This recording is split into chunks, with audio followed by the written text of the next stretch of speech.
Today's breaking story is about one of Pete Hegseth's first official acts as Secretary of Defense, which caused chaos internationally and confusion among high-level national security officials. It's quite a way to start your first week. As Reuters reports earlier today, it's our breaking story. Order by Hegseth to cancel Ukraine weapons caught White House off guard.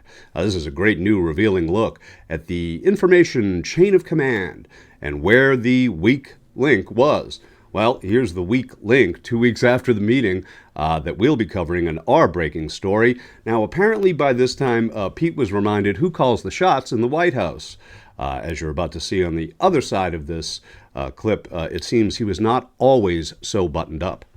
You've spoken about trying to force both Putin and Zelensky to the table.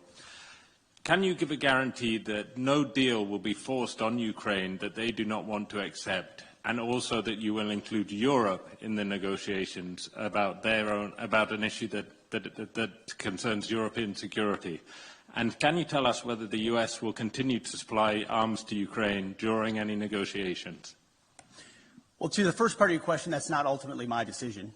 The President will lead these negotiations alongside our Secretary of State, our National Security Advisor, and numerous other officials that will be involved. And ultimately, we've played our role in talking to our NATO allies about what that would look like. President Trump, I want to point out, I've got the truths right here that he posted, called both, in case we missed it, Vladimir Putin and President Zelensky. Called them both. Any negotiation that's had will be had with both. I also am very encouraged by what the Secretary General has said here. Clearly attuned to the realities of the moment, the need for peace, and that the NATO alliance and European members will play a role in that. Ultimately, President Trump speaking to those two countries is central to the deal being made, but it affects a lot of people, of course. So I'm not going to be involved in those intimate diplomatic negotiations. That's for the pros atop the Trump administration who do diplomacy and negotiations. Ultimately, as security assistance, we have continued to provide what has been allocated. I think it would be fair to say that things like future funding, either less or more, could be on the table in negotiations as well. Whatever the President determines is the most robust carrot or stick on either side to induce a durable peace. Yeah, well, Hegseth sure sounds confident right there about following Trump's lead. But according to Reuters, just this morning, it's our featured breaking story, Pete Hegseth kind of went rogue round week one. Check this out. Roughly a week after Donald Trump started his second term as president, the U.S. military issued an order to 3 freight airlines operating out of Dover Air Force Base in Delaware and a U.S. base in Qatar stop 11 flights loaded with artillery shells and other weaponry bound for Ukraine. In a matter of hours, frantic questions reached Washington from Ukrainians in Kyiv and from officials in Poland, where the shipments were coordinated.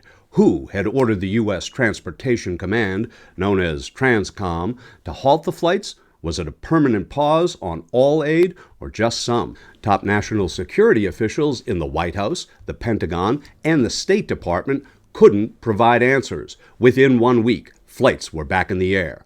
The verbal order originated from the office of Pete Hegseth, the Secretary of Defense, according to TRANSCOM records reviewed by Reuters. A TRANSCOM spokesperson said the command received the order via the Pentagon's Joint Staff. The cancellations came after Trump wrapped up a January 30th Oval Office meeting about Ukraine that included Hegseth and other top national security officials, according to 3 sources familiar with the situation.